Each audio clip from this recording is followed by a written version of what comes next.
ये करें, दान करें। जिनके पास समय है वो समय दान करें। तो इस चीज़ को अपनाने के लिए जैसे आप सवेरे उठते हैं और भगवान का नाम लेते हैं, ये सोच करके कि हम आज के दिन बढ़िया हो, भगवान हमें भला करें, तो हमारा दिन बढ़िया होगा, हमारा आज का दिन बहुत शुभ होगा, हमें आमदनी मिलेगी, हमें उत्थान के लिए समय मिलेगा, अवसर मिलेगा। इस तरह के बात सोच करके हम लोग चलते हैं। लेकिन दुख ऐसी चीज़ है जो कोई ऐसा व्यक्ति नहीं है इस पृथ्वी पर जो दुख के बिना है। अगर सब आदमी को निवेदन किया जाए एक टेबल पर अपने दुख को रखने के लिए कि आप आइए इस टेबल पर अपना अपना दुख को रख दीजिए, और दुख रखने के बाद ये बोला जाए, जब अपना अपना दुख रखेंगे तो निश्चित है कि विवरण देंगे कि हमारे साथ ये दुख है। तो वो विवरण के बाद निश्चित है कि आपको जब बोला जाएगा कि आप इसमें से कौन सा दुख लेना चाहते हैं, आप इसमें से उठा लीजिए, तो निश्चित है आप सोचेंगे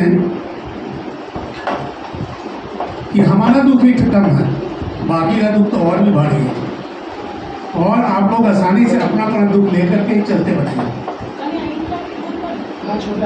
तो इस तरह से दुख की कमी नहीं है, इस संसार ही दुख भरा है, ये पृथ्वी ही दुख का कारण है, और दुख होता रहता है। उसकी परवाह न करते हुए आप सुख कहाँ से पाएंगे उसको सोचने की कृपा करें, अनुसंधान करने की कृपा करें। आपसे अगर बोला जाएगा कि आपका सुख कितना है जीवन में, तो बोलेंगे कि सुख तो नज़र ही नहीं आता, सारा तो दुख ही दुख है, पैसा नहीं है, हमारा बेटा नहीं है, हमारी बेटी नहीं है, हमारा बेटा पढ़ नहीं रहा है, ये नहीं है, वो नहीं है। लेकिन जितना भी गिनाएंगे ये सारा ही कम पड़ जाएगा, ये सारा दुख कम पड़ जाएगा बनिस्बत की सुख गिनाने से। आप अगर सुख की गणना कीजिए तो आप पहले बोलेंगे कि हे प्रभु, आपने कितना सुंदर ये सृष्टि को बनाया है, ये आपका कृपा है। आपने हमें शरीर धारण करवाया है, ये आपकी कृपा है। आपने हमें 2 हाथ दी है, ये आपकी कृपा है। ये आपने हमारी 2 आँख दी है, ये आपकी कृपा है। खाने के लिए वस्तुएं दी है, ये आपकी कृपा है। इस तरह से अगर आप अगर लिखना चाहें उनकी कृपा को, रात दिन दिए है, सूरज दिए है, चाँद दिए है, सितारा दिए है, तो इस सारे चीज़ को व्याख्या करने के लिए A to Z अगर लिखेंगे तो शायद कई हज़ार पन्नों में लिखा जा सकता है। लेकिन दुख गिना चुना होता है, दुख की गिनती बहुत लिमिट है, तो इसलिए उससे घबराने की जरूरत नहीं है। जहाँ असंख्य सुख भगवान ने दिया है तो वहाँ थोड़ी सी दुख के लिए क्यों घबराएं। दुख को निश्चित है कि दूसरे से बोलेंगे, अपने आदमी से बोलेंगे तो उसका निश्चित है कि निदान होता है, दुख का निदान हो जाता है, आराम होता है, सुकून मिलता है। इसलिए अपने दुख को बांटने के लिए एक सोसाइटी का गठन होता है, जिस तरह से उद्धार वैश्य महासभा हम लोग बनाए। सब अपने भाई हैं, निश्चित है अपने मन की दुख जो आपके प्रिय आदमी हैं उनसे साझा करें, उनसे बांटें।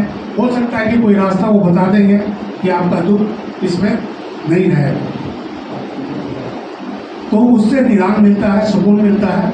इसलिए दुख की तरफ ज़्यादा मत झाँकिए, सुख की तरफ आनंद से रहिए कि हमने भगवान काफ़ी कृपा है कि हमारे पास सब कुछ है। जितना भगवान ने दिया है वो कम नहीं दिया है, शायद दूसरों से ज़्यादा दिया है। इस तरह से अनुभव करने पर आप आनंदित रहेंगे। जो सारा जीवन जोड़ने के बाद भी मनुष्य कहता है कि हमको अगर 10 साल और मिल जाता तो बच्चे को और संभाल देते। अरे 70 साल तो मिल गया, 80 साल तो मिल गया, और 10 साल क्या चीज़ के लिए? जब 80 साल में तुम कुछ नहीं कर पाए तो 10 साल में क्या कर लोगे? तो इसलिए आनंद अपने मन को रखने के लिए अपने पास की गणना की जरूरत है, कैलकुलेशन की जरूरत है। वो कैलकुलेशन कीजिए और आनंद से रहिए।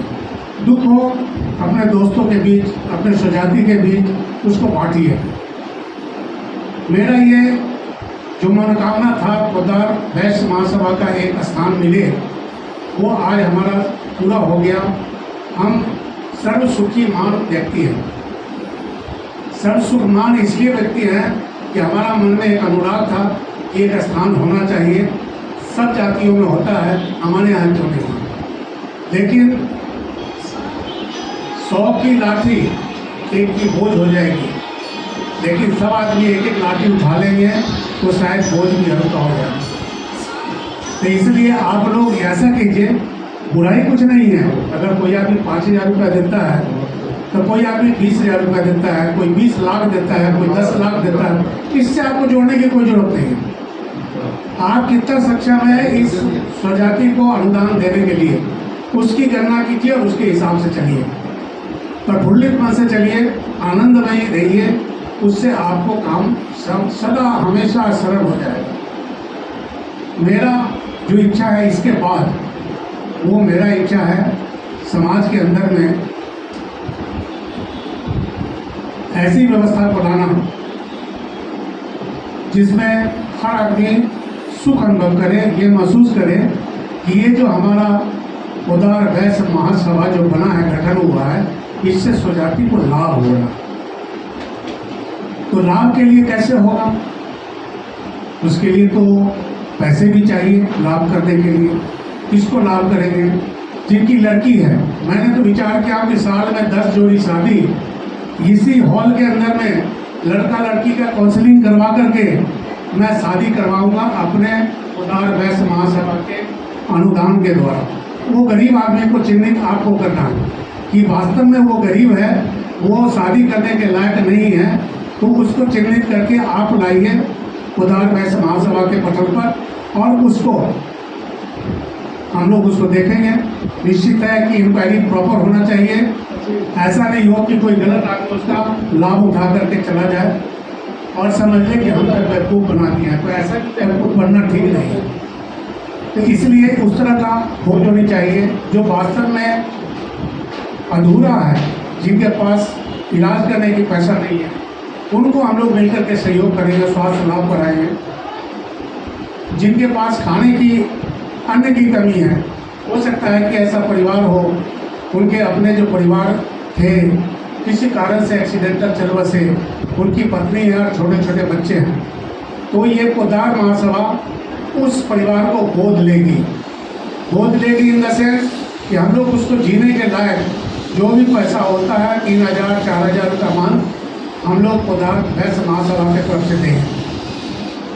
लेकिन तब तक देंगे जब तक कि उसका कोई रास्ता वो निकाल न दे। ये नहीं कि हम उसको दे रहे हैं तो बैठ के खाते रहे, ऐसा भी नहीं। वो रास्ता निकाले, बोले कि हम सब्जी बेचेंगे, हमको 5,000 रुपया चाहिए सब्जी का पूंजी के लिए, हम सब्जी का पूंजी हम लोग देंगे, वो सब्जी बेच करके अपना जीवन यापन करें। कोई भी पैसे की आवश्यकता हो फाइनेंशियली, ये पोद्दार समाज उसको पूरा करेगी। तो उसके लिए धन की जरूरत है, आपकी अनुदान की जरूरत है। आपको ये नहीं बोलता हूँ कि आप 20,000 दीजिए, 25,000 दीजिए, 10,000 रुपये दीजिए, लेकिन जब भी मीटिंग में आए तो कम से कम 100 रुपये का अनुदान अपने नाम से जरूर रसीद कटवा दें। रसीद मिनिमम 100 रुपये दे करके अनुदान का एक रसीद कटवा लें। और इस तरह से अगर हमारी प्रत्येक मीटिंग में 50 आदमी 60 आदमी की अगर उपस्थिति होती है तो निश्चित है ये हॉल है, इसमें इलेक्ट्रिक का भी खर्चा होता है, मेंटेनेंस का भी खर्चा होगा, झाड़ पोछ का भी खर्चा होगा। कोई एक आदमी यहाँ बैठेंगे जो उसको मैंने चलाएंगे, तो इस सब को देख रेख करने के लिए कुछ न कुछ तो खर्चा बनता है। तो खर्चा कहाँ से आए? तो उस चीज़ को निकालने के लिए आपको बोलते हैं कि 100 की लाठी 100 के हाथ में रहे और उस लाठी से हम लोग बड़े बड़े तकलीफ को दूर करते हैं, बड़े बड़े तकलीफ को दूर करते हैं। मैं सच कहता हूँ, आज मैं समाज के प्रति आभारी हूँ। आभारी इसलिए हूँ कि मैंने जो दिया वो दिया, लेकिन आज मेरा पोद्दार वैश्य महासभा ये शक्तिशाली जरूर है कि उसने भी कम अनुदान नहीं दिया। लगभग 12 लाख रुपया का अनुदान उदार वैश्य महासभा के विभिन्न सदस्यों द्वारा दिया गया। इसके लिए मैं काफ़ी उनके आभारी हूँ और मैं उनको बहुत बहुत धन्यवाद देना चाहता हूँ। ऐसा बात नहीं है कि हमारे समाज में कोई चीज़ की कमी है, कमी कुछ नहीं है, सोचने की कमी है, कैलकुलेशन की कमी है। उस कैलकुलेशन को कीजिए और कैलकुलेशन करके चलिए तो निश्चित है विशाल से विशाल वृक्ष की तैयारी हम लोग कर लेंगे। विशाल से विशाल वृक्ष की तैयारी कर लेंगे। आप में अनुराग होना चाहिए। जैसे आप मंदिर जाते हैं, भगवान के प्रति समर्पित होकर एक ही मिनट ही मौन से हाथ जोड़ते हैं, उसी तरह से इस मंदिर को आप समझिए कि यह हमारा पोद्दार समाज का मंदिर है और इसको हम गले लगाते हैं, प्यार करते हैं और इस प्यार करने में मैं इसको जो भी होगा तन मन धन जो भी होगा इसको अनुदान मैं दूंगा। ये अनुदान दे के रहूँगा। इसके प्रति स्नेह और लगाव बना रहना चाहिए, इसलिए आप लोगों से अनुरोध करता हूँ। कृपया आप लोग ज़्यादा कुछ नहीं सोच करके इस चीज़ को नोट कर लीजिए, गांठ बांध लीजिए कि आज के दिन में 10 रुपया, आज के दिन में 10 रुपया कोई मायने नहीं रखता है। आप डेली उदार वैश्य महासभा के तरफ के दान देने के लिए 10 रुपया डेली आप बक्से में जमा करेंगे तो 300 रुपया महीना होता है। महीना में जब मीटिंग होती है तो उसमें 300 रुपया का अनुदान राशि का दान दे करके आप अपना पर्ची को कटवा लें।